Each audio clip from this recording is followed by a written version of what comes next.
Meghan writes letter to father Thomas Markle, claims former press secretary. The Duchess of Sussex sued ANL over a private letter she sent to her father Thomas Markle. The Duchess of Sussex wrote a handwritten letter to her estranged father, Thomas Markle, knowing it may be leaked to the press, according to her former head of communications.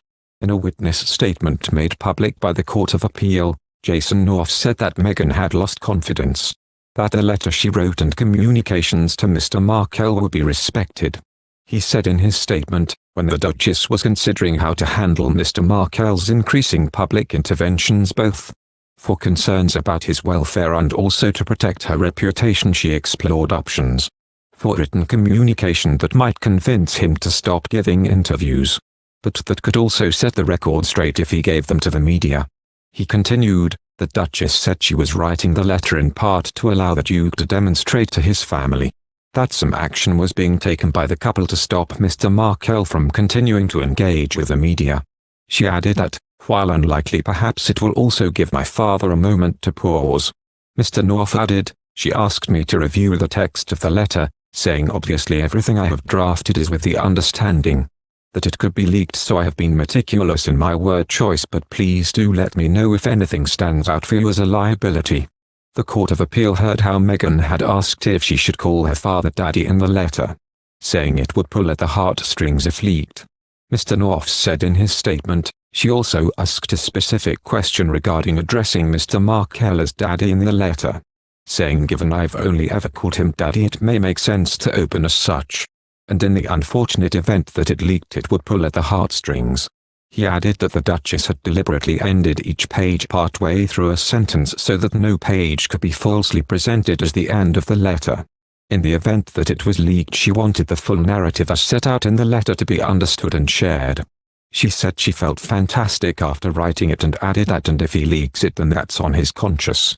But at least the world will know the truth. Word I could never voice publicly.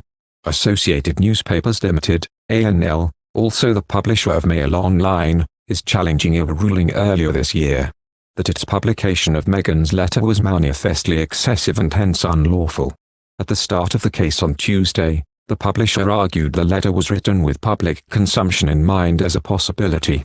The Duchess sued ANL over a series of articles which reproduced parts of a personal and private letter to Mr. Markle in August 2018. She claimed the 5 articles, published in print and online in February 2019, misused her private information, infringed her copyright and breached the Data Protection Act. In her written evidence to the Court of Appeal, Meghan denied she thought it likely that her father would leak the document, but had prepared for the possibility. She said, while we had to recognize that anything was possible in the extraordinary circumstances in which we were living, and therefore the need to mitigate against the risks of disclosure of the letter's contents, I did not think that my father would sell or leak the letter, primarily because it would not put him in a good light. She later added, I had not heard from him since the week leading up to our wedding, but it seemed incredibly unlikely that he would disclose the contents, because they contained unpalatable truths and would thereby negate the falsehood the media had attributed to him. The main purpose of the letter was to encourage my father to stop talking to the press. To be clear, I did not want any of it to be published, and wanted to ensure that the risk of it being manipulated or misleadingly edited was minimized, were it to be exploited.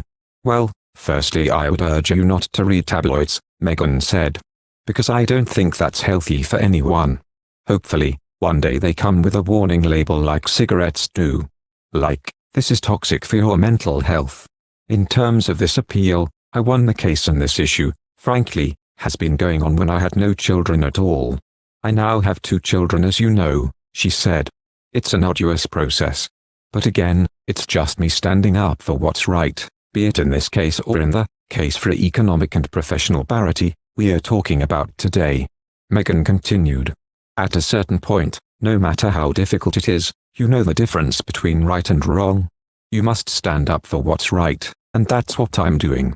These tactics are not new, in fact, they've been going on for far too long without consequence, the Duchess of Sussex added in her written statement. For these outlets, it's a game. For me and so many others, it's real life, real relationships, and very real sadness. The damage they have done and continue to do runs deep.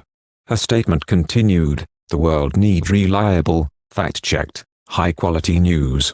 What the Mail on Sunday and its partner publications do is the opposite.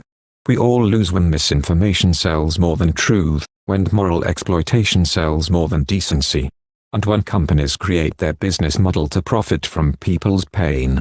But for today, with this comprehensive win on both privacy and copyright, we have all won. We now know, and hope it creates legal precedent, that you cannot take somebody's privacy and exploit it in a privacy case.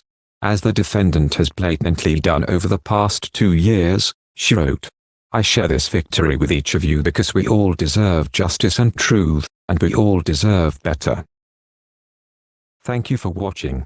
If you like our video, would you please help us like, share and subscribe our channel. Wish you happy to see our videos. Thank you very much.